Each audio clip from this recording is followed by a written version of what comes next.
Boa noite, queridas Paula, Geisa. Boa noite. Boa noite. Legal aqui, a gente está, né, nessa véspera de feriado, então podendo juntos estar fazendo essa pausa, né? E essa contemplação que a gente vai fazer agora. Olá, Sarinha. Tudo bom? Boa noite. Inicialmente, eu convido vocês a trazerem assim a motivação de vocês para o estudo, né? Essa intenção, da forma que vocês que for mais familiar para vocês, né?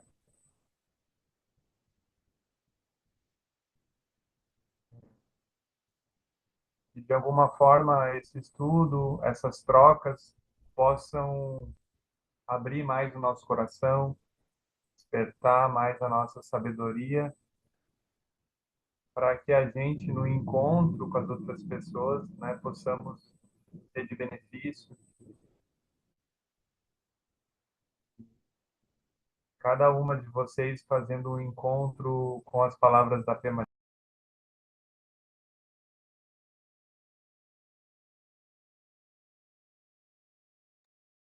Acho que o Bruno caiu.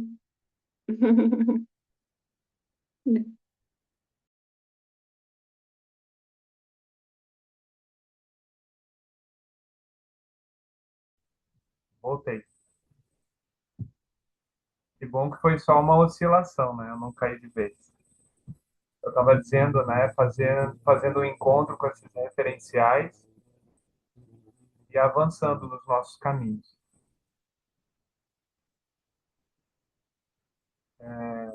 E agora a gente faz uns minutinhos de silêncio, relaxando, trazendo a nossa consciência para o corpo, para os sentidos.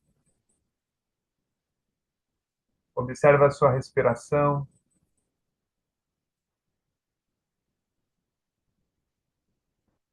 Talvez o seu corpo peça, né, umas respirações mais profundas agora.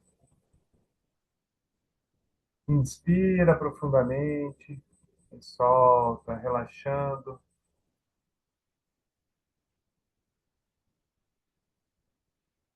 Inala, exala.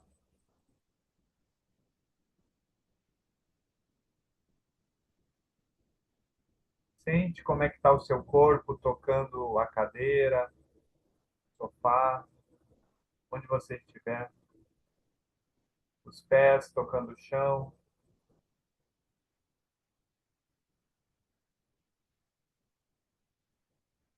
Sente as suas mãos e relaxa um pouco mais, solta um pouco mais.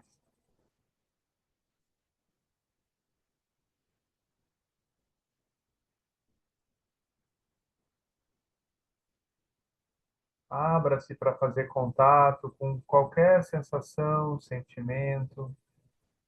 Você não rejeita e você também não alimenta o que quer que esteja surgindo na sua experiência agora. Apenas acolha, faça contato,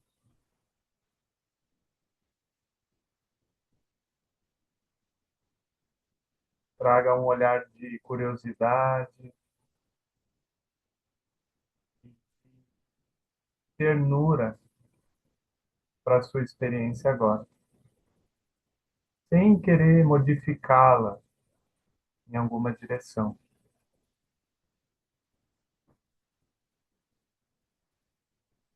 Inala e exala,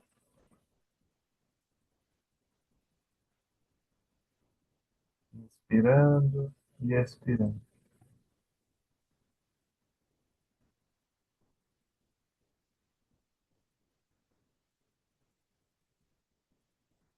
Agora você vai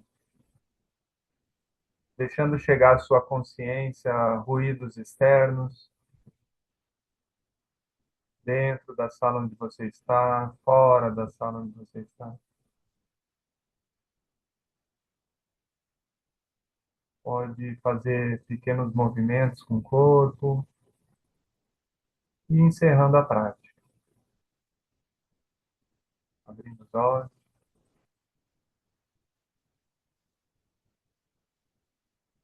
Então, uma alegria estar novamente com vocês. A gente entra num novo capítulo.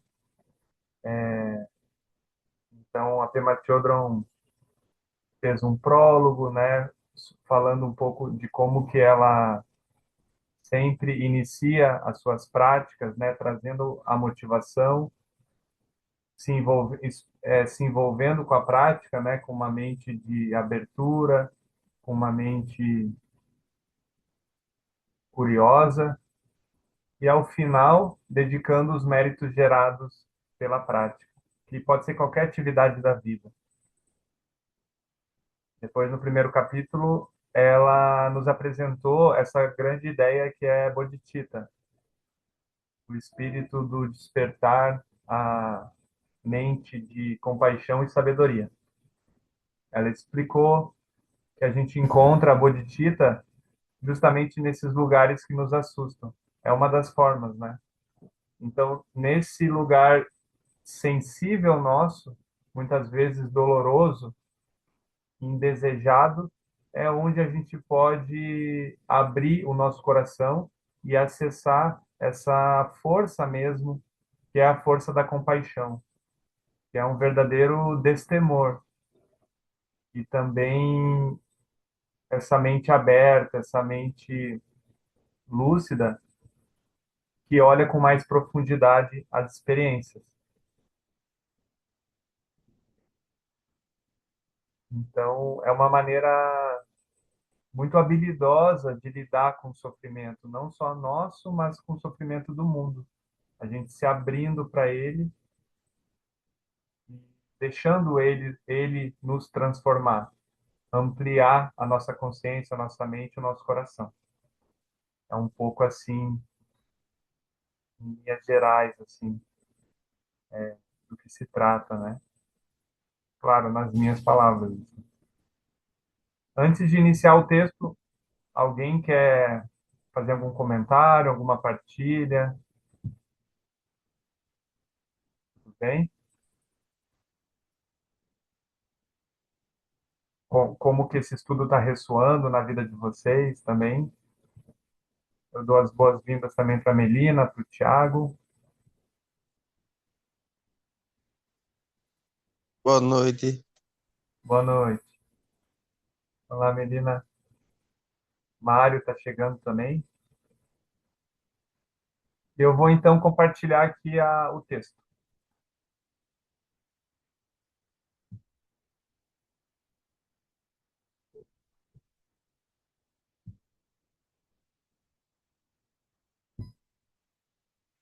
Está no capítulo 2. Servir-se da fonte. Então, ela começa, né? Trazendo uma citação. Um ser humano é parte de um todo que chamamos o universo, uma parte limitada no espaço e no tempo. Ele sente a si próprio, seus pensamentos e suas emoções como algo separado do resto, um tipo de ilusão de ótica da consciência. Para nós, essa ilusão é uma espécie de prisão, restringindo-nos a nossos desejos e afeições pessoais para com algumas pessoas mais próximas. Nossa tarefa deve ser a de nos libertarmos dessa prisão, ampliando nosso círculo de compreensão e compaixão, de modo que possa incluir em sua beleza todas as criaturas viventes e a totalidade da natureza. Albert Einstein. E ela segue. Quando estávamos cavando as fundações para o centro de retiro em Campo Abbey, atingimos um leito rochoso e uma pequena rachadura apareceu. Um minuto mais tarde, começou a fluir água. Uma hora depois, o fluxo era mais forte e a rachadura tinha se alargado. Assim é encontrar a bondade fundamental da bodhicitta. servir-se de uma fonte de água que esteve temporariamente presa dentro de uma rocha sólida. Quando tocamos o cerne da tristeza, quando nos sentamos com o desconforto sem tentar remediá-lo, quando nos mantemos presentes na dor da desaprovação ou da traição e permitimos que ela nos suavize, é nesses momentos que fazemos a conexão com a Bodhicitta. Servir-se desse local trêmulo e delicado traz um efeito transformador. Estar nesse local pode parecer incerto e inseguro, mas é também um grande alívio. Somente permanecer lá, mesmo que por um momento apenas, traz a sensação de um genuíno ato de bondade para com nós mesmos. Sermos suficientemente compassivos a ponto de aceitar nossos próprios medos exige coragem, é claro, e isso definitivamente parece contraintuitivo, mas é o que precisamos fazer. É difícil saber se devemos rir da condição humana ou chorar por ela. Aqui estamos, com tanta sabedoria e ternura, e sem perceber, as escondemos, para nos protegermos da insegurança. Apesar de termos potencial para sentir a liberdade de uma borboleta, misteriosamente preferimos o pequeno e amedrontado casulo do ego.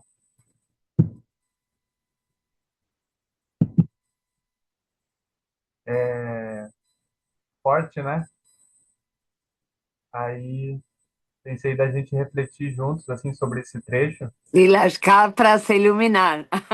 Seria o Se conto. lascar, Se lascar para se iluminar. sim, sim. É contraintuitivo, né? Como ela fala. No fundo, a gente não quer se lascar, né? Mas aí, que virada de chave é essa, né? De perceber que a gente pode usar a condição que é já estar lascado, porque eu acho que, exceto algumas raríssimas exceções, a gente está com algum nível de sofrimento ou muito sofrimento. Então, a gente poder fazer as pazes com isso e usar essa situação como o lugar de prática perfeito, parece que pode dar uma sensação de, tá tudo bem também, né? Não é sobre ser uma pessoa melhor, assim, ter sucesso ou não sofrer. É sobre começar a se relacionar de uma outra maneira com o sofrimento, transformando ele em caminho, né?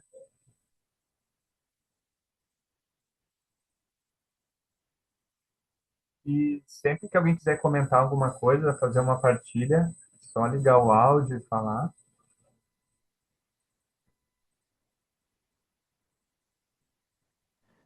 Parece como que a dor do outro, ou a dor da gente, deixa a gente mais ciente da necessidade do outro.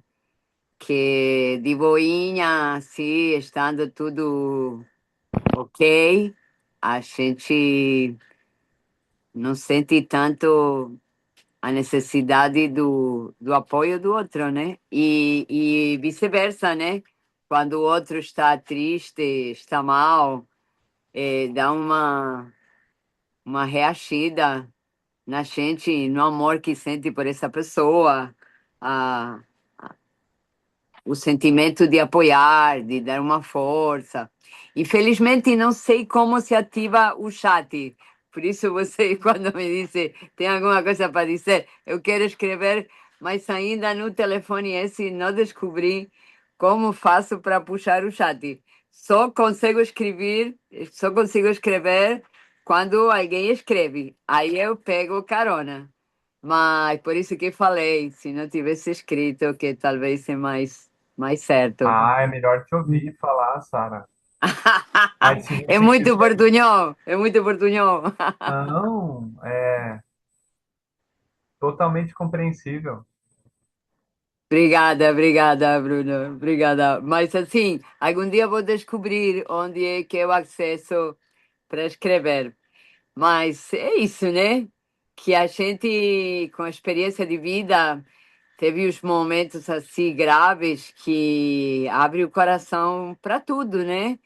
E aí a gente dá uns insights fortes que de repente a vida autorregulada, tudo centradinho, tudo organizadinho, a gente não está tanto de coração aberto. Eu sinto. Sara, no celular, se você, enfim, depois eu posso ver melhor para você, mas tem o ícone ali, procurar embaixo, normalmente fica na parte inferior, às vezes rolando. Não sei se alguém mais está no celular, eu estou no computador, mas encontrar aquela imagenzinha de balãozinho de conversa, ou, enfim, eu não sei bem o que aparece, mas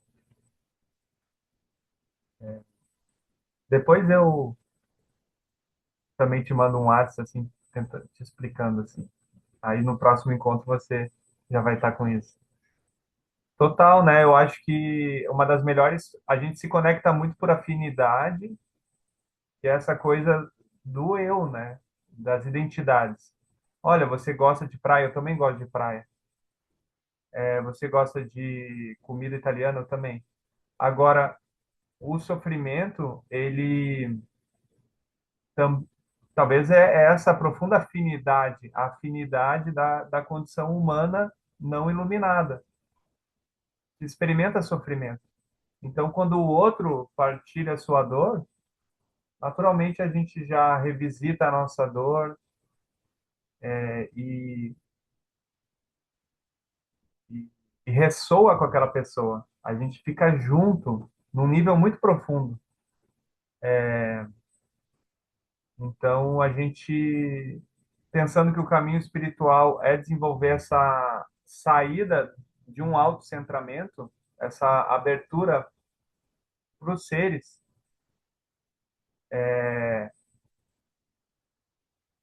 Então, se o caminho é isso, à medida em que eu me abro para os seres, eu vou justamente trilhando esse caminho, né?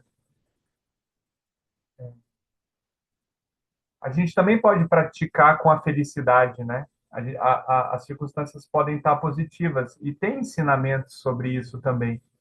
Mas eu acho que a Pema Chodron está enfatizando aqui, como o próprio Buda fez, né? Começando a primeira nobre verdade, enfatizando assim a experiência cíclica de dukkha, né? Dukkha é também alegria, é também felicidade condicionada, mas assim, às vezes se traduz como sofrimento, né? E se enfatiza muito a experiência de sofrimento, porque conecta muito conosco, né? Mas a gente a gente está sendo apresentado para a possibilidade de realmente utilizar essas dinâmicas emocionais, de raiva, de medo, de inveja, de carência, do que quer que seja, para deixar isso tocar o nosso coração e desarmar as barreiras do casulo, como ela falou, as barreiras do ego, né? As identidades, elas e o ego têm essas fronteiras, esses limites cristalizados, e quando uma experiência intensa é acolhida, essas barreiras elas se desacomodam, se transformam, se desfazem, né? E, então, eu fiquei pensando também nesse trecho, que, que a felicidade que a gente está buscando não é apenas essa alegria a partir das coisas darem certo. a gente está buscando uma felicidade maior, independentemente do que esteja acontecendo.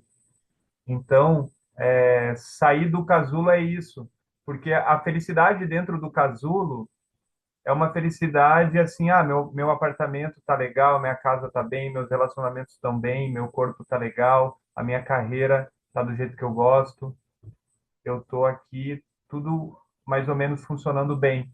Mas isso é uma felicidade dentro do casulo. Agora, como é que é uma felicidade, uma bem-aventurança maior que isso, maior do que o meu sucesso pessoal? Então, para a gente acessar ela, a gente vai ter que abrir o coração, abrir a mente, né? É um pouco de como assim tá chegando para mim assim, esses ensinamentos.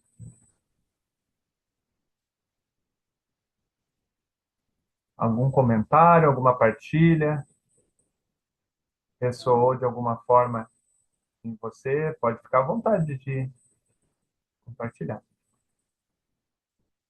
Boa noite, gente. Oi, Paula. Oi. Querido, assim, eu ouvindo você, ouvindo os ensinamentos também, eu acho que esse último ponto que tu colocou, assim, é muito fundamental, assim, e eu sinto uma dificuldade muito grande de sair, assim, muito do meu casulo, sabe? Da minha bolha, assim, né?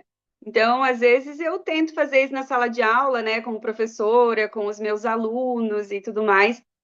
Mas, assim, às vezes eu tenho a sensação que eu tenho um pouco de dificuldade de acessar essa sabedoria dos mestres, sabe? Né? De como que a gente atuaria, né? Qual seria a nossa forma de ação no mundo para a gente sair da nossa bolha, né? Eu fico com essas dúvidas, assim, não sei se alguém pudesse falar um pouquinho mais sobre isso, eu agradeço. Fiquem à vontade aí, pessoal, para, né, refletir sobre a questão da Paula. Como que a gente pode sair da nossa bolha, né? Que ações. Olha, eu escrevi no chat, consegui descobrir onde que estava o chat. Mas assim, para ser mais rápido, falo. Eu acho que aquilo que, não sei se é Santa Teresa que fala tudo eu posso naquele que me fortalece. Eu acho que a igreja usou como para dizer tudo pode em Deus que fortalece, mas eu acho que eu transformei, né? Quando eu faço meus decretos e cada um tem seus mantras, né? E eu repito para mim, numa hora dura, difícil, tudo eu posso porque o amor me fortalece. Tudo eu posso porque o amor me fortalece. E aí eu acho uma frase boa para quando a gente tem desentendimentos, né? Eh, ou para quando a gente tem uma parte de amor que parece descasca o coração da gente. Eu acho que. E em sala de aula, amiga, sala de aula é karma, viu? Não sei sua idade, mas assim, já tive. Sou professora de jardim de infantes e já tive que me adaptar a ser professora de segundo grau. E tem momentos que os adolescentes são desafiadores. Aí pronto, cada professora vai encontrar o caminho, né? Cada mestre tem seu livrinho. Eu só acho que o que dói na gente passa pela raiva, atravessa a dor, mas do outro lado, assim, nesse caminho do bodhicitta, encontra nesse aluno a resposta da transformação, né? Porque os desafios deixam a gente com o coraçãozinho mais descascado, né?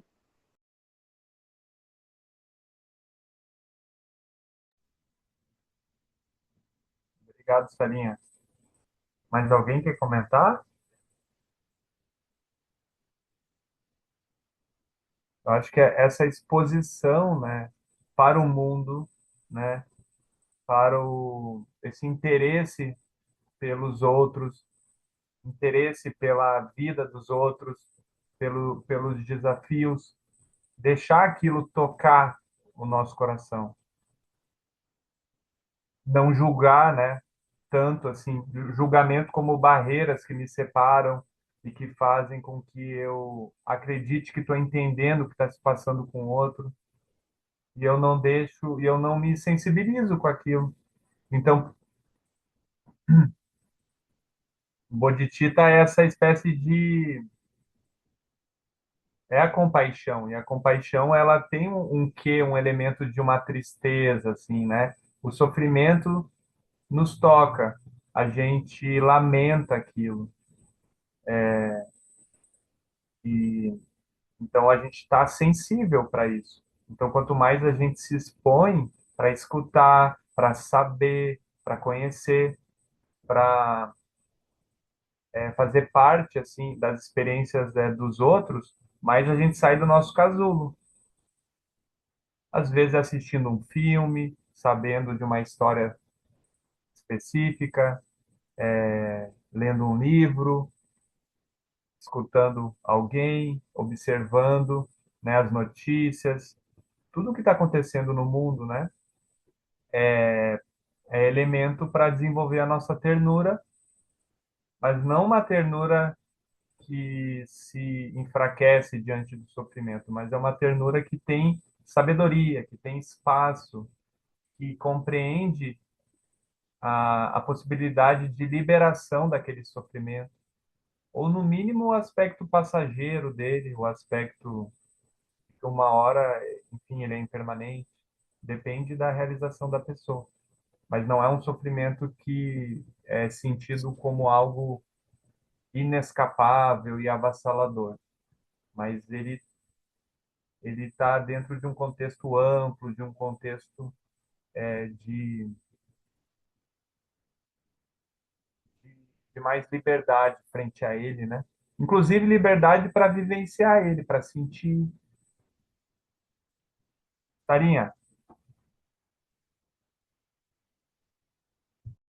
Eu escrevi para James faz uns 15 dias por uma situação pessoal. Aí eu perguntava para ele por outro motivo, né?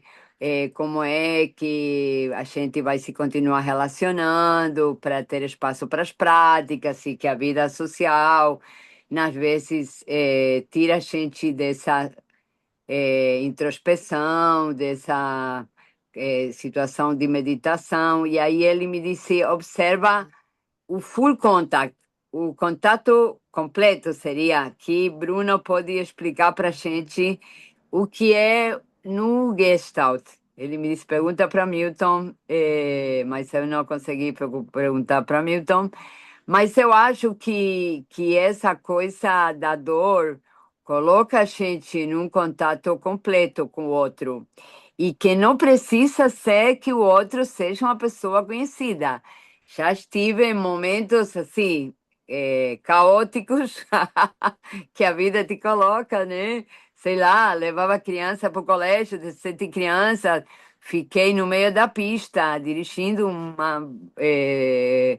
Como se chama essa caminhoneta, essa Kombi? E aí, então, qualquer pessoa se transforma em teu irmão de toda a vida, assim.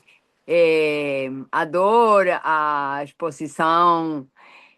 Agora, como se seria que nesse momento isso é um contato completo, Bruno? Como que o que queria dizer e se esse contato completo tem a ver com essa coisa de passar pela dor para poder ativar o bodhicitta. Foi longa, né? Desculpa. o que é isso? Eu, eu não trabalho exatamente com a Gestalt, né? Então eu não saberia te dizer, mas o que eu já estudei, assim, eu acho que passa por essa sensibilidade, essa abertura para fazer contato, né, com o sentimento, contato com a sensação, essa consciência nossa, né? Essa mente que sente e que recebe as palavras do outro, a narrativa do outro e os sentimentos do outro, mas também o nosso próprio sofrimento, a nossa própria dor, com menos barreiras, né? Ou sem barreiras. Então, se é raiva que está acontecendo, vivenciar a raiva. Se é medo, sentir o medo. Como é que é o medo e como é que ele se dá no corpo,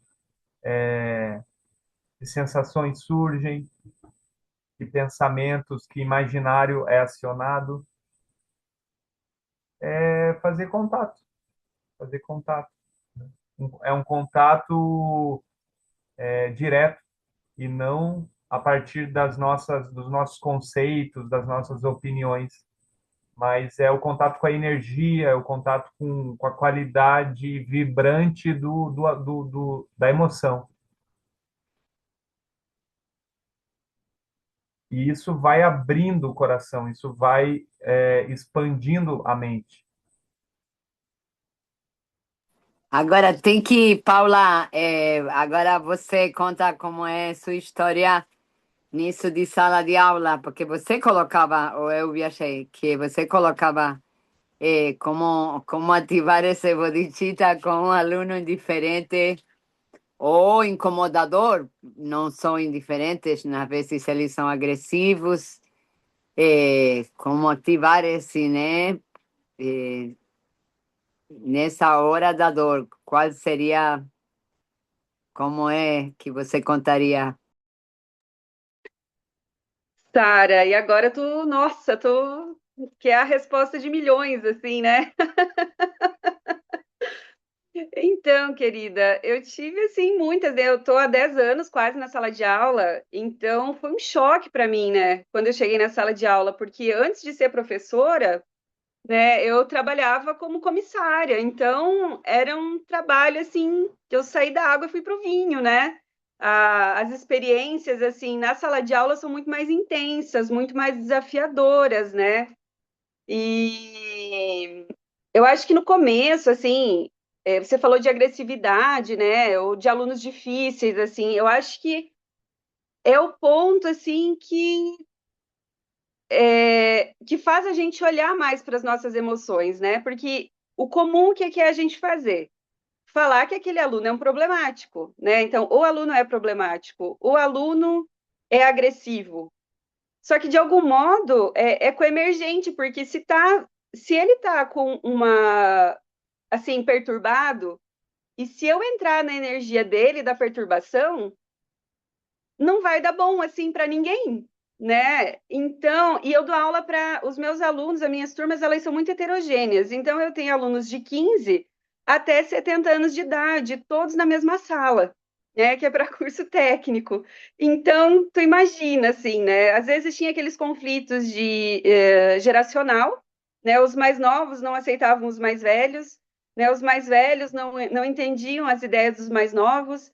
E aí eu achei que eu estava na sala de aula para entregar um conteúdo. Aí você chega na sala de aula, você vê que não é só aquilo, né? Então a gente passa por inúmeros desafios que passam pelo corpo, né? As emoções, elas passam pelo corpo. Então, eu tinha muito movimento de não querer sentir, assim, de querer ou achar que era lá o problema, né?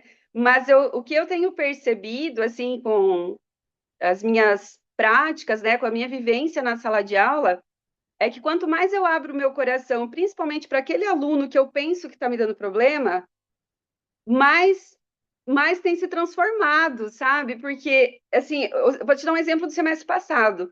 Eu tinha um aluno que ele era alcoólatra, eu tinha dois, na verdade. Eles falavam o tempo inteiro. Então, assim, além de aquilo me cansar bastante, porque eu tinha que interrompê-los o tempo todo para conseguir dar aula, tinha os outros alunos que também queriam falar, queriam participar. Então, não sei se eu poderia dizer que eu tive a sorte dos outros alunos acolherem. Então, tem aluno que acolhe, mas tem aluno que reclama. Então, se tem um aluno que não aceita, que não abre o coração para aquelas pessoas que estão ali dentro, fica muito mais desafiador, né? Então, o que eu tenho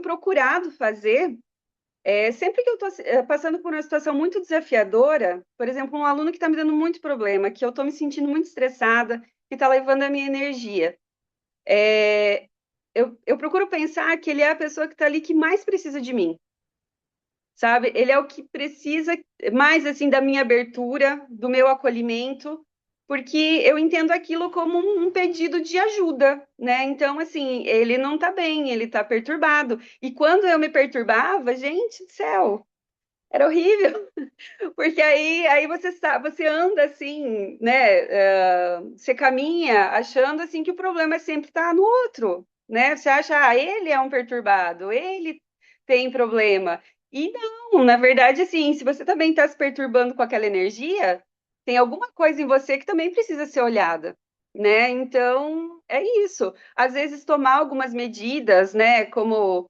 às vezes a gente tem por exemplo, esse aluno que era alcoólatra, que falava muito na sala de aula, já teve casos de eu ter que chamar a equipe pedagógica e a parte de psicologia para conversar com ele, porque eu estava vendo que estava atrapalhando o andamento para outros alunos também, né?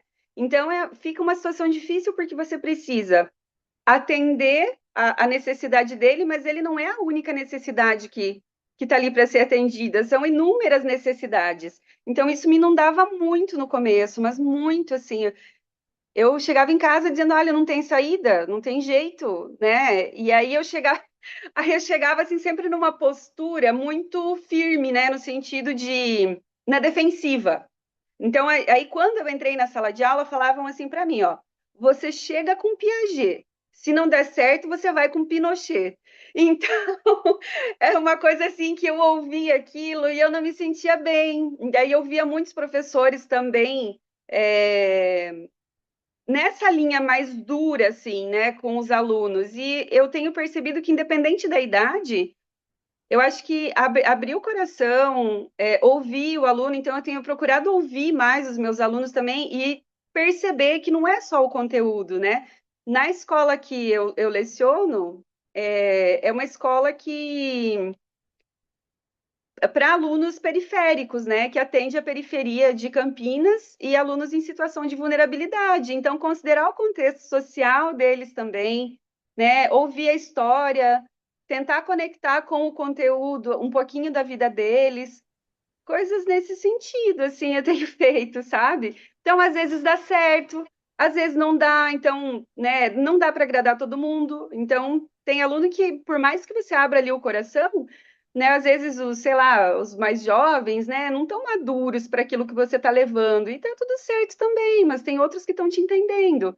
Então, eu acho que eu tenho tentado, gente, eu não consigo fazer isso sempre, tá? Mas assim, relaxar no desconforto mesmo, né? Então, eu acho que eu estou num processo, assim, de tentar relaxar nesse desconforto e sentir mais, né? Sair dessa posição de me defender, ou eles lá e eu aqui. Então, eu acho que isso tem me ajudado mais, assim, tem me apoiado mais e, claro, tentando saber mais sobre a sabedoria dos mestres, né, gente? Porque a gente, assim, pela gente mesmo, a gente se perde muito, né? Acho que seria isso, Sara. Eu acho que tem uma música que explica isso. Ela é da Argentina e diz: Só o amor converte em milagre o barro. Tem que ouvir, um dia vou trazer. Aí o que me aconteceu no meu primeiro trabalho de jardim de infantes, que tinha um menino, e aí dá para ver que não é só pela precariedade econômica. Esse era um menino de uma criança de 4 anos, de uma família super abastada, que a mãe trabalhava, o pai trabalhava, e ele só via uns desenhos. Nos anos 80 tinha um desenho chamado Metzinger. Aí quando você pedia para ele desenhar a família, ele desenhava Mazinger. Ele era insuportável, hiperkinético, insuportável, insuportável, assim. E eu fazia tudo para que rolasse o amor, mas eu liberava, né? Quando ele estava demais, eu liberava, deixava ir para a área de jogo livre. Até que um dia ele deu um pulo, quebrou e fez um furo na frente e eu pego a criança no chão, levo para o banheiro. Quando coloco água, vejo um buraco na frente, respirei fundo, chamamos para o hospital e não sei o quê. E nesse corre-corre, deixei ele na secretaria. E quando volto, ele me tira os braços, não sei como se diz em português, levanta os braços para mim e me chama, né? Que ele só queria estar comigo. Pronto. A partir desse dia, ele foi o amor da minha vida. Mas o que eu senti naquela primeira turma é que, pouco a pouco, dia a dia, cada um se ia transformando no amor da minha vida. Mas porque, pronto, é uma idade que tem uma vulnerabilidade bem exposta aos 4 anos. Com um adolescente, toda a couraça de ego que o adolescente coloca, mas a que a gente tem, dificulta um pouquinho mais a coisa. Mas eu acho que a gente, para toda situação, é o que fala a Pema, a dor tira a casca, seria. Pronto, parei, não, não incomodo mais não. Obrigado, gente. Sim, eu acho que essa é a síntese. A dor, ela vai ser o solvente da casca, né, que impede a manifestação de todo o nosso potencial, assim, um potencial mais profundo. Obrigado, Paulinha, também pela partilha. Eu vou seguir aqui. Alguém quer ler? Onde parou?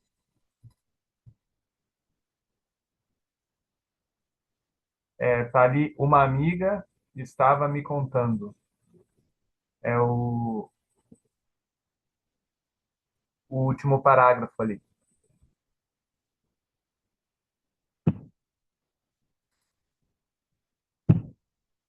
Posso ler, Bruno? Não tá, Paulinha? Uma amiga estava me contando sobre seus pais idosos na Flórida. Eles vivem em uma área onde há pobreza e dificuldades. A ameaça de violência parece bastante real. Seu modo de lidar com isso é viver em uma comunidade murada, protegida por cães de guarda e portões elétricos. Eles esperam, é claro, que nada de atemorizante entre lá. Infelizmente, os pais de minha amiga estão cada vez com mais medo de sair de dentro daqueles muros. Eles querem ir à praia ou ao campo de golfe, mas estão apavorados demais para se mexerem. Agora, mesmo pagando alguém para fazer as compras para eles, a sensação de insegurança está se tornando ainda mais forte. Ultimamente, eles se tornaram paranoicos, até mesmo em relação àqueles que,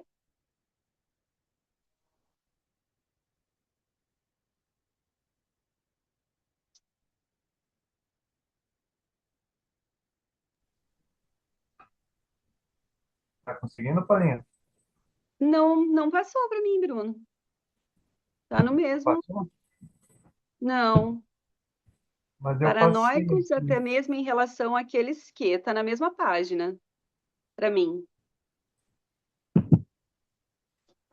Agora sim.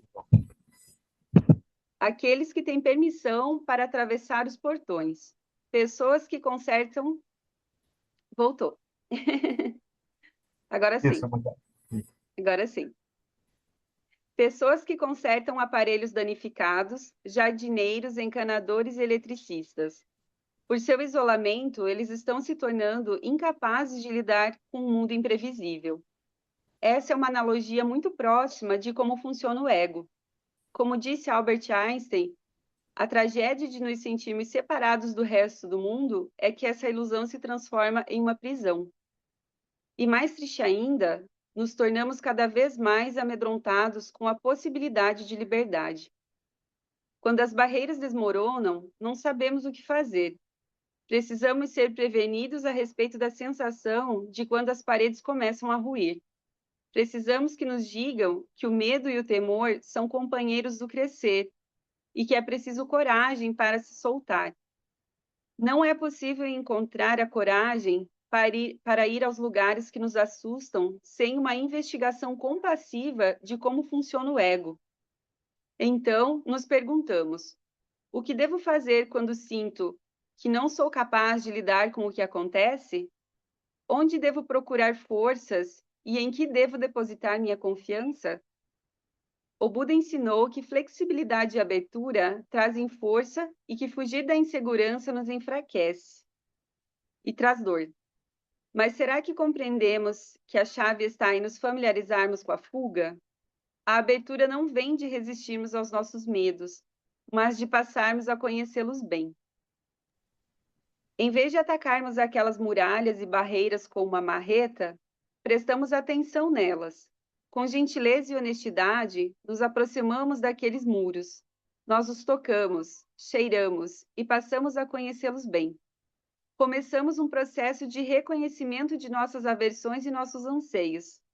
Familiarizamos-nos com as estratégias e crenças que utilizamos para construir as muralhas. Quais são as histórias que conto para mim mesmo? O que me afasta e o que me atrai? Começamos a ficar curiosos sobre o que está acontecendo. Sem chamar o que vemos de certo ou errado, apenas olhamos, tão objetivamente quanto conseguimos. Podemos nos observar com humor, sem ficarmos demasiadamente sérios, moralistas ou constrangidos a respeito dessa investigação. Ano após ano, treinamos para nos tornarmos abertos e receptivos ao que quer que ocorra. Devagar, aos pouquinhos, as rachaduras nos muros parecem se alargar. E, como num passe de mágica, a boritita passa a fluir livremente. Obrigado, Paulinha.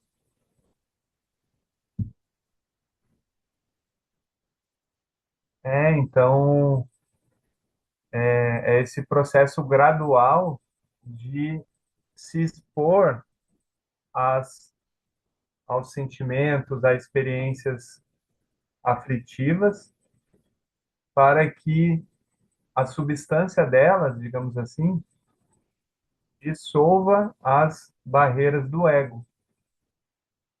Então, é uma alquimia que acontece, né? Porque quanto mais esse ego se estrutura e se cristaliza, mais claustrofóbico vai ficando. Então, o Dharma, né, o Buda, os mestres trazem essa outra visão de que a força está justamente na flexibilidade, na abertura, e não em um fechamento ou uma armadura,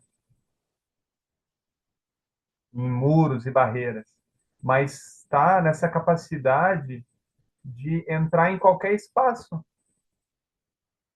sem se perder e não se fechar a uma pessoa difícil ou a uma emoção desagradável.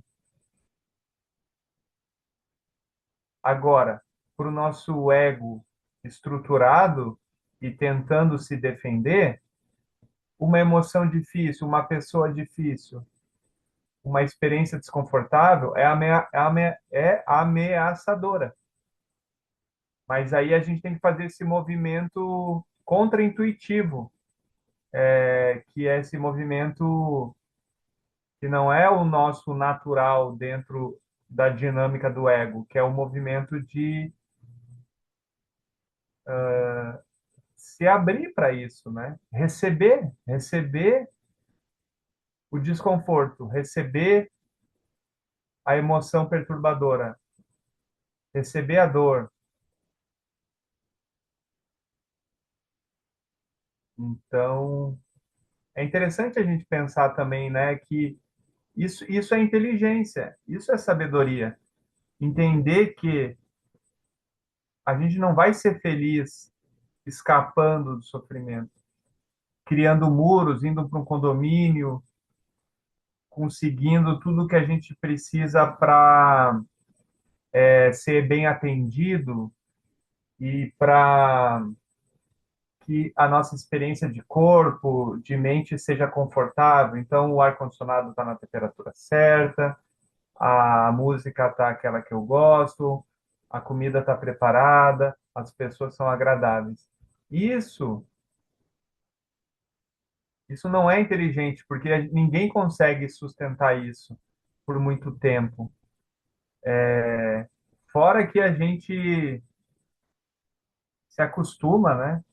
Na psicologia tem um termo que chama esteira hedônica, que é quando a gente sente um prazer, tem uma experiência de felicidade, mas a gente vai se acostumando. Então, é uma esteira de prazeres.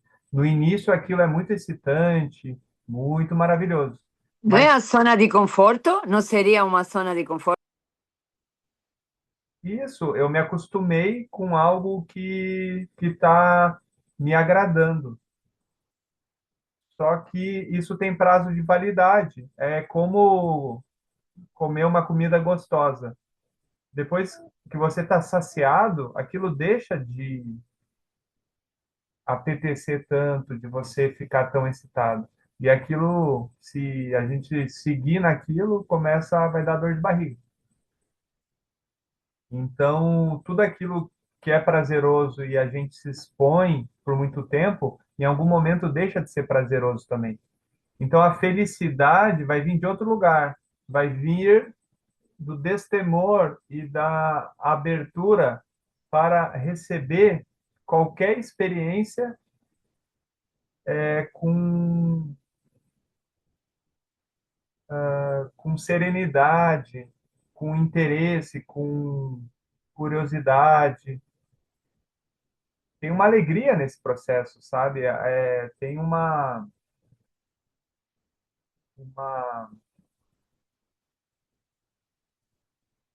uma autoconfiança, né? Autoconfiança, assim, independente do que surja, eu vou sobreviver.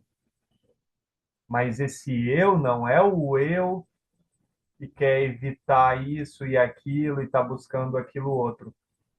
É essa mente, é esse coração, é bodhicitta que não se abala independentemente do que aconteça. Então a ideia seria a dor como caminho, a consciência do bodhicitta. Seria algo assim. A dor vai despertar nossa bodhicitta nessa linha. Tipo isso, a dor vai ser o material do nosso despertar. É que a gente poderia, tá, existe, a gente pode se perguntar, né? Tem outra forma de despertar?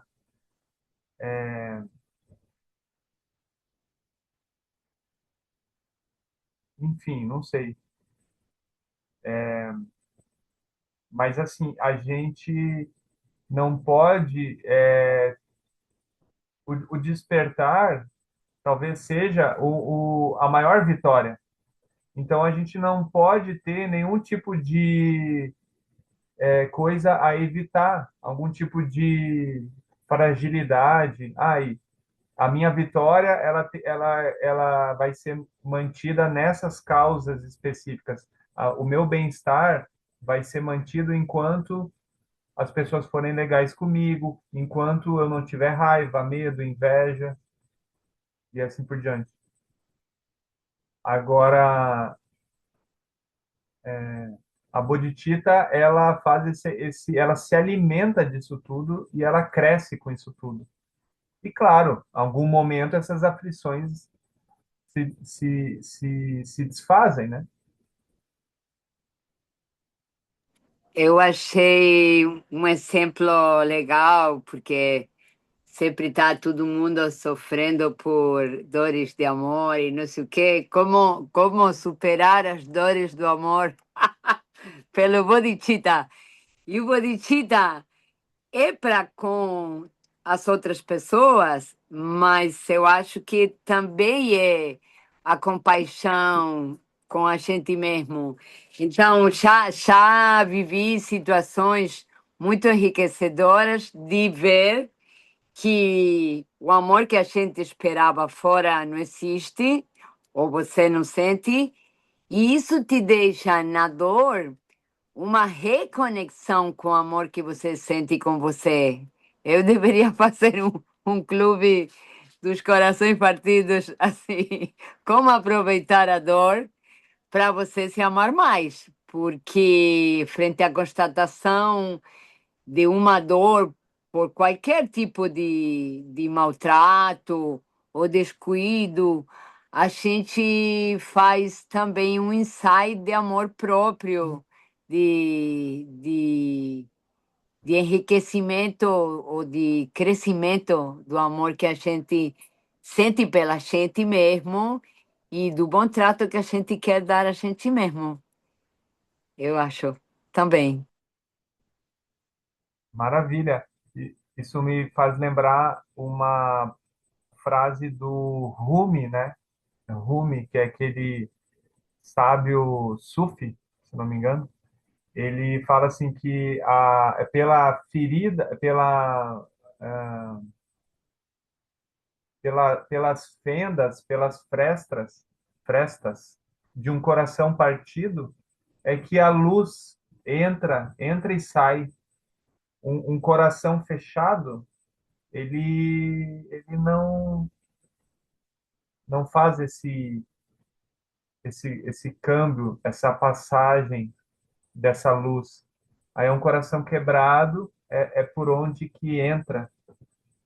E a gente pode dizer, e sai também, toda essa luz que é a sabedoria e a compaixão, né? É o amor, como a Sara falou tantas vezes, o amor. E então não tem problema nenhum em ter um coração partido. Na verdade, isso é uma vantagem, né? Para até a gente poder se relacionar também de um modo mais amoroso, compassivo e com sabedoria e ter menos chance de quebrar de novo, né? Porque não vai ter nada para quebrar. Não, porque o que quebra é a sensação de que eu sou um namorado, uma namorada, enfim, com tais características e a gente coloca muita demanda sobre o outro, aí começa a ter um monte de atrito, um monte de conflito, aí aquilo dá errado. Mas se a gente já começa com amor genuíno, com compaixão, querendo contribuir para a felicidade do outro, sensível para o sofrimento do outro, interessado pelo sofrimento do outro, com um voto de colaborar para que o outro ultrapasse o sofrimento dele. Se o outro diz assim, olha, eu até nem quero mais estar com você, encontrei uma pessoa muito melhor, a gente se alegra, que bom se essa pessoa vai colaborar para a tua vida, então não tem coração partido mais de novo, né? A Sarinha fica comemorando, né? É isso aí. O que vocês acham assim? É uma vitória, uma Que eu vitória do coração me partido. lembro de várias assim cenas finais de três relacionamentos de minha mais terna juventude e lembro de esse momento de insight quando tu entrega assim os pontos e está tudo certo, namastê, namastê. E de repente o outro não está entendendo, né? Como até agora estávamos brigando. Não, namastê, aleluia. Namastê, namastê, gratidão, bênção e um amor verdadeiro pelo outro, porque nessas delusões, como conta James, que a gente faz uma delusão, da ilusão do ego, da, sei lá, da riqueza, do romance, de determinada situação, a gente ao poder, pelo sofrimento você entrar nessa nova realidade e comemorar essa nova consciência, né? Mas para chegar a isso tem que ter essa dor grande para você entregar os pontos. Sem dor não tem essa luz para entender. Obrigado, Sarinha. A gente pode pensar que a dor, na verdade, ela está corrigindo algo que se estruturou, que foi esse ego e que começou a travar a manifestação espontânea de compaixão e amor. Aí vem esse ego, aí a dor é o que vai dissolver isso, né? Então, não é que a dor ela precise acontecer se a gente já vai se desenvolvendo de uma maneira verdadeiramente compassiva e amorosa. Então, aí depende do contexto familiar de cada um, da a gente, né, no Dharma vai dizer também de outras vidas, assim. Então, agora, quanto mais estruturado de maneira tóxica, autocentrada esse ego, mais talvez vai ter dor, mas é a dor da cura, é a dor da desconstrução. Pessoal, alguém quer aproveitar esse momento também, trazer a sua reflexão? Fica à vontade, senão a gente Sobre, segue. Mário, vamos só lá. sobre essa questão dos relacionamentos, assim, é, eu acho que eu tenho uma tendência grande a entrar e sair de relacionamentos e acho que sempre entro, não vou dizer que eu entro bem, mas sempre entro com minhas necessidades e aí saio mexido, mas também tocado por outras coisas. E não sei, eu acho que a coisa que me vem assim é que, tipo, quem nunca teve uma dor de cotovelo, né? Quem nunca sofreu. E acho que contemplar, assim, né, o quanto que a gente se apaixona e se desapaixona desde muito cedo. Não sei vocês, mas eu era uma criança muito romântica e me apaixonava por todo mundo no colégio. E era um drama do caralho. Eu chorava, eu fazia escândalo e mandava cartinha de amor. E ela pegava o outro menino. E era, enfim, um inferno na minha vida. E aí, assim, sabe, o coração ele se entrega e aí. Mas ele solta e ele sofre. E aí, voltar assim ao tranco, eu acho que sempre foi mais fácil, né? E, e acho que toda vez que eu entro num relacionamento, eu acho que numa emoção, assim, tento, né? Eu não vou dizer que eu consigo, porque acho que a gente tá aqui se dedicando a isso, mas eu tento olhar assim, caramba, tá doendo, mas o que é que eu tenho a aprender com isso, né? Como é que está tocando e deixa isso vir, né? Eu acabei um relacionamento relativamente recente, assim, eu fiquei fudido, assim, eu passei semanas chorando antecipadamente antes de acabar, e depois chorei, chorei, chorei, chorei, chorei. E que massa que isso está me atravessando, né? Que massa que eu me abri, que massa que isso está me fazendo sofrer, está me fazendo aprender, sei lá, e tô deixando alguma parte de mim. E aí daqui a pouco assopra um vento e aí parece outra pessoa e você já tá lá amando de novo, ou tá se apaixonando de novo, sabe? E aí não tô falando isso no sentido da efemeridade da coisa, que eu acho que esse não é o ponto, mas não sei, assim, tem uma frase que João Vale me disse há uns anos atrás, que sempre ressoou muito. E ele diz alguma coisa assim, toda alma é gêmea. E aí eu, sabe, tipo, é um ser humano, assim. E aí eu acho que carregar isso me ajudou um pouco nesse sentido das dores dos relacionamentos e tal. Não vou dizer que é perfeito, que você sofre ainda, enfim, bota gaia, leva gaia, é um inferno. Aí, sabe? Mas você tá disponível e tá se oferecendo, eu acho que esse é o ponto.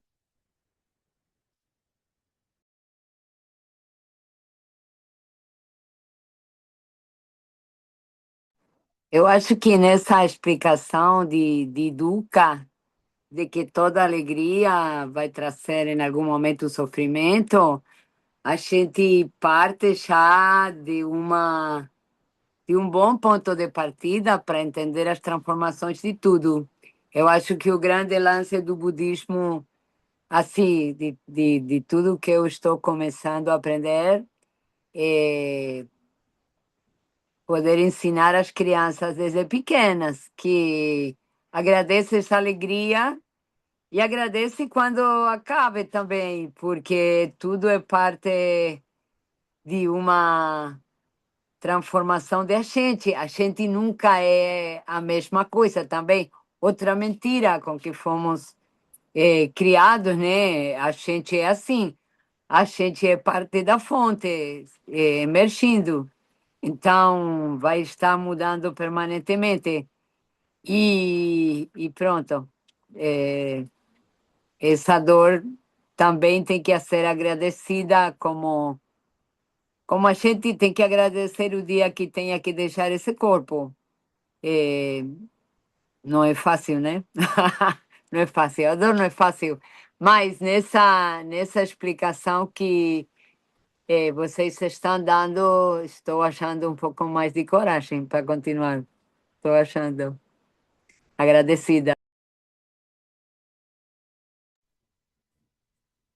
Né, Mário e Sara, a Pema Chodron fala que nesse contato com o sofrimento, a gente vai buscando aprender, né, e perceber quais são as histórias que a gente está contando, de que modo a gente está entrando nessas relações, o que está pegando, né, para vir os sentimentos dolorosos. Então, tem um aprendizado aí que talvez precisa acontecer. O sofrimento, ele também é pedagógico, né? O sofrimento, ele é uma oportunidade para a gente, como a Sara falou, Dukkha tem a alegria e o sofrimento como dois lados da mesma moeda. Mas para Dukkha surgir, tem que ter uma maneira de se relacionar com o mundo ou com, com a pessoa que é o que a gente vai olhar na segunda nobre verdade. Tem ali uma ignorância sobre quem somos nós, a nossa essência, as nossas necessidades, a busca de cada um. Tem uma fixação a alguma situação que a gente considera prazerosa ou agradável no outro. Então, a gente tem uma objetificação do outro ou de nós mesmos. E isso tudo vai entrar em choque, né? Isso tudo vai fraturar, vai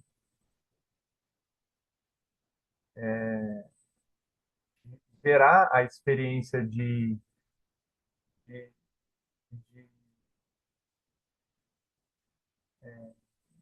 de fracasso, vamos dizer assim, daquela relação, ou da maneira como a gente está se relacionando com a gente mesmo, a gente vai adoecer, ou vai ficar desgastado.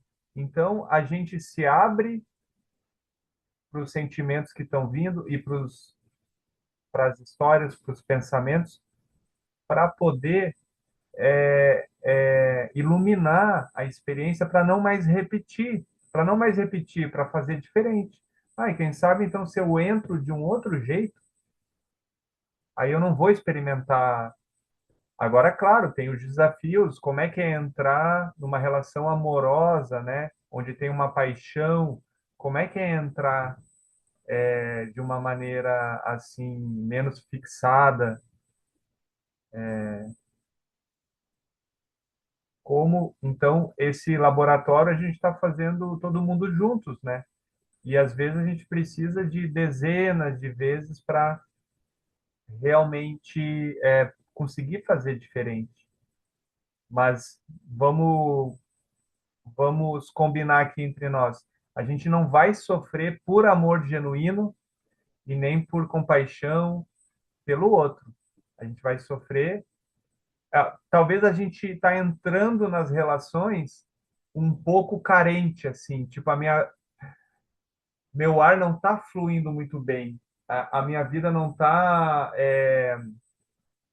né, completamente satisfatória.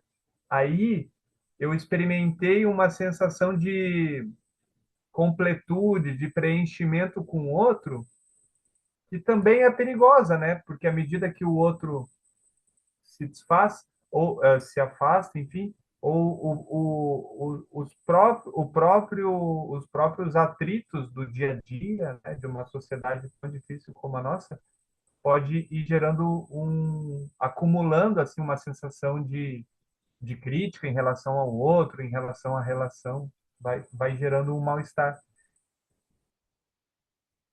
Mas, assim, quanto mais a gente tiver com a nossa conectado com a bodhicitta, com essa fonte que nos alimenta, mais a gente vai poder talvez sofrer menos, né, quando aquela relação acaba, ou a gente vai poder também agir de um modo mais harmônico diante do que vai surgindo na relação. Não sei se faz sentido para vocês assim, mas eu acho que é um aprendizado para todos nós assim. E a bodhicitta ela pode ser um referencial de uma relação, né? Ela pode orientar assim uma relação também.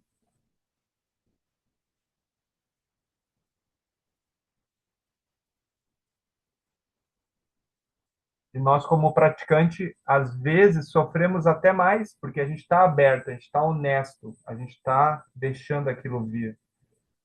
Em outros momentos, a gente engatava numa outra relação, ou se fechava para outras relações, mas agora a gente está com o coração aberto, a gente está com a consciência bem aguçada para acolher o que está se passando. Então, pode ser bem mais intenso mesmo. Sara, desculpa, você ia falar? Então tá. Gente, Eu acho que foram muitas. A gente não pode dizer mentiras, mas assim, falsos conceitos, todo esse romantismo hollywoodiano de você para mim e eu sou para você e eu te amo e não sei o quê. eh, a gente ama a humanidade completa. Os relacionamentos de casais ou românticos, assim, são uma visão meio molecular de tudo que a gente pode estar amando no mundo.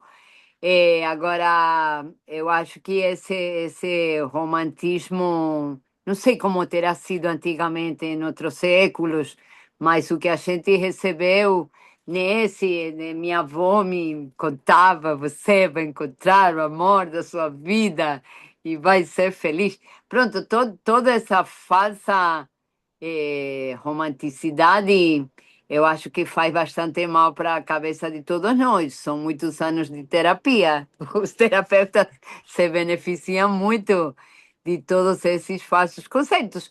Porque quando a gente, como disse James, vê que a gente foi tanta coisa já, e amou tanta gente já, como que a gente deveria, não digo que a gente possa facilmente fazer, mas deveríamos aceitar cada amor que chega e cada amor que vai como uma bênção que passou pela nossa vida, mas aprender a pensar desse jeito é todo um processo. É bom meditar bastante todos os dias assim, para safar e para ver esse transformatório permanente que somos.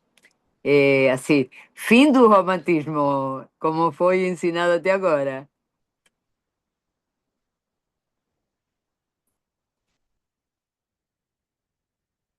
eu acho. gente, a gente está mais para o final, eu nem vou voltar para a leitura. Alguém quer seguir na contemplação, assim? Alguém está com algo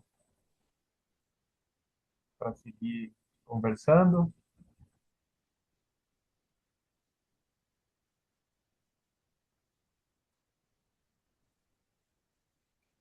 Eu acho que entrar numa relação com essa ideia de que vai vir problema e que é sobre isso mesmo, né? A gente se abre para o sofrimento na relação, o sofrimento do outro. E a gente naturalmente tem as nossas questões mal resolvidas, a gente vai projetar o nosso sofrimento também na relação. Então, se essa relação tem o voto dos dois de bodhicitta, aí pode ter um pouco mais de futuro, né? Porque se for para dar certo a relação no sentido de manter tudo funcionando bem, os dois equilibrados emocionalmente, aí é só para quem está nesse nível. Eu acho que é bem menos pessoas. Ou a gente entra, talvez, em relações do passado, que a relação segue muito ruim, mas tem uma sensação de que precisa seguir, de ponto final. As pessoas se afastam, né? E aquela relação segue, mesmo sem uma troca real. E o Fora o nome caso a de isso, violência, né? como Oi, diz Sara. o Gens, é objetificação, né? A gente foi ensinado a objetificar. Então, quando a coisa muda, você se sente abandonado. Mas quando a coisa muda, fica a demonstração de que nós somos objetos, que somos processos se desenvolvendo. Assim que a próxima vez que a gente se apaixone por alguém, tem que entender que está se apaixonando por um processo e que esse processo vai mudar e que a gente, o que melhor pode fazer é sentir gratidão até na maior das dores, né? E que essa dor vai trazer outra reencarnação de amor novos, milhares deles. Tomara que a gente possa, né? Não é fácil.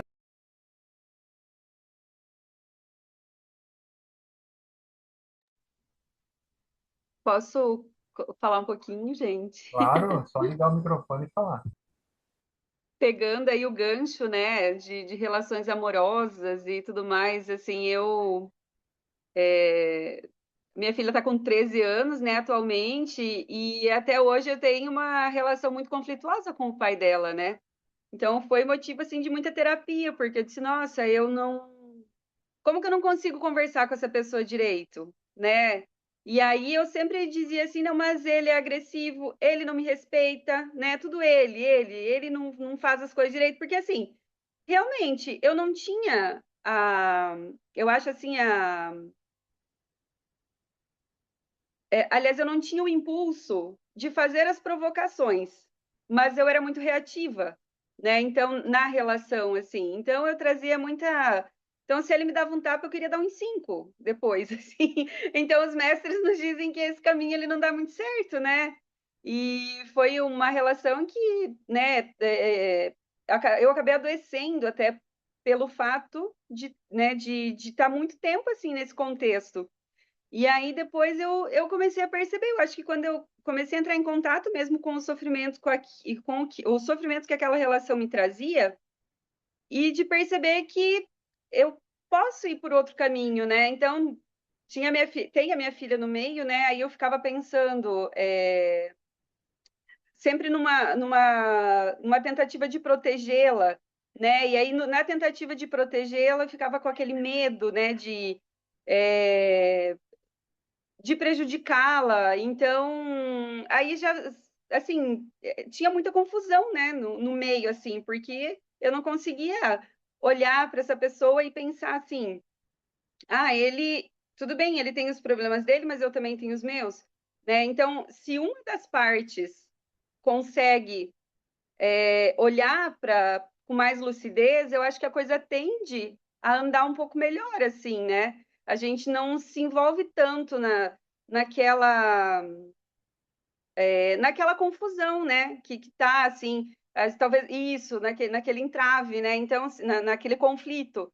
Então, não que eu sempre consiga fazer isso, né? Mas, assim, eu tenho percebido que quando eu não retribuo aquilo que acontece de errado, e quando eu procuro entender que às vezes ele também quer o bem da nossa filha, por exemplo, né, por um outro caminho que nem sempre é aquele que eu acho que é o correto, mas as coisas, né, tendem a amenizar, assim, para todo mundo, né? Não só para mim, não só para ela, assim como para ele também.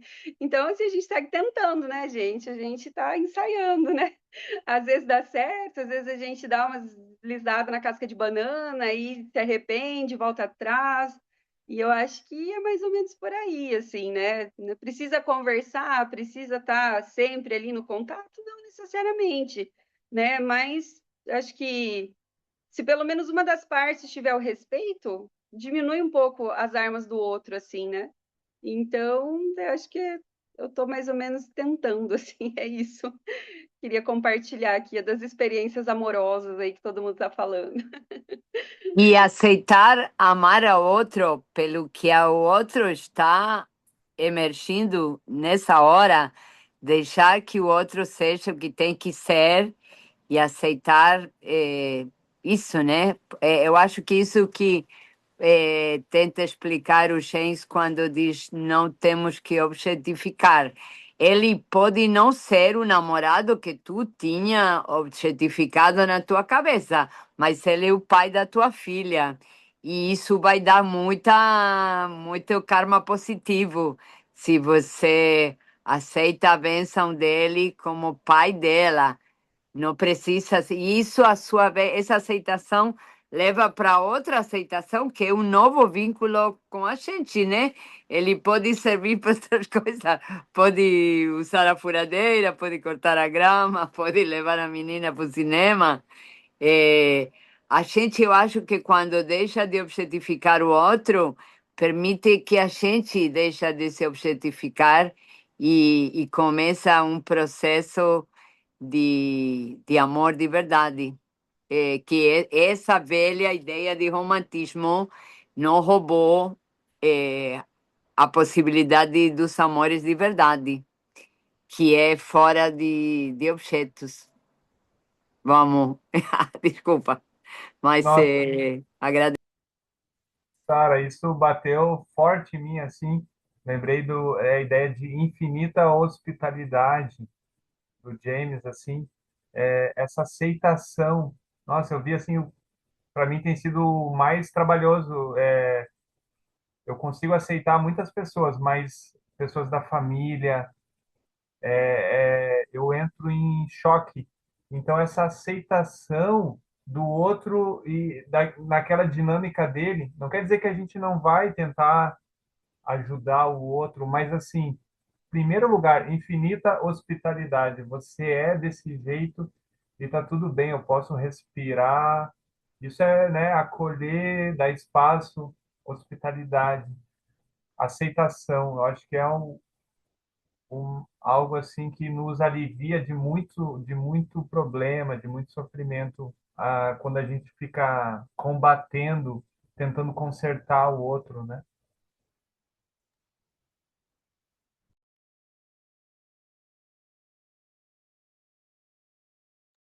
Uma coisa que eu tenho contemplado também nesse sentido é pensar que, embora às vezes eu ache que foi ruim, é, eu fico pensando, será que não teria uma coisa pior aí pelo caminho?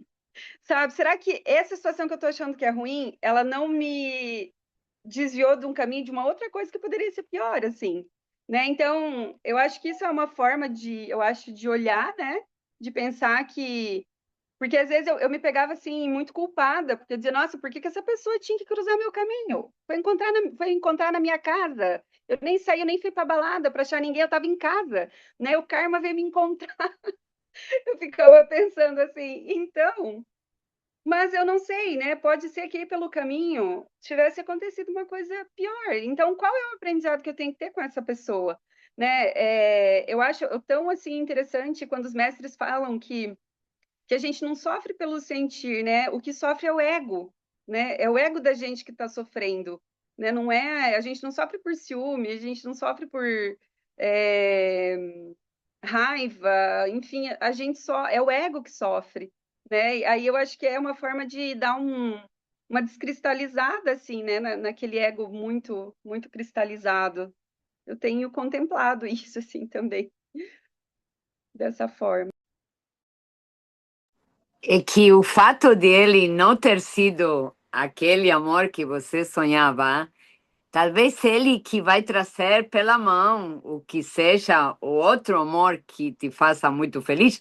Agora, o que é inegável é que ele te deu o maior presente que tu tem na tua vida.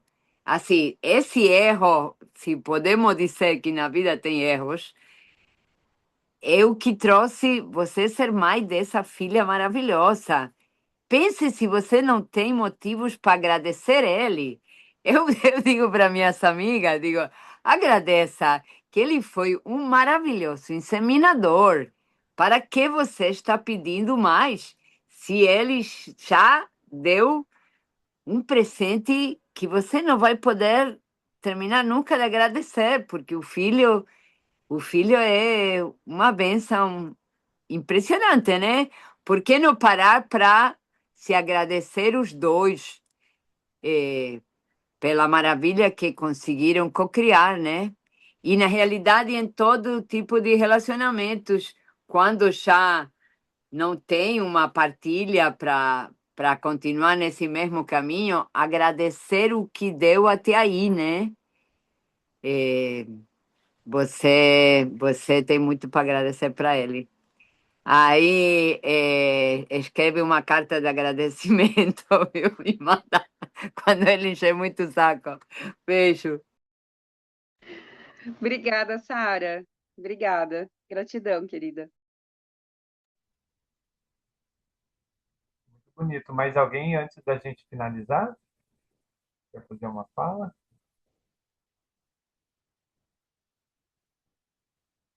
Então, a gente dedica os méritos desse encontro, né? Todo insight, toda abertura, um pouco mais do coração, né? Toda dissolução, um pouco mais das barreiras do casulo do ego, que isso seja para o nosso crescimento e que isso se expanda em direção a todos os seres que a gente puder beneficiar daqui para frente. E a gente aspira também que todos os seres possam se envolverem com caminhos construtivos, ampliarem a sua bodhicitta, serem verdadeiramente felizes.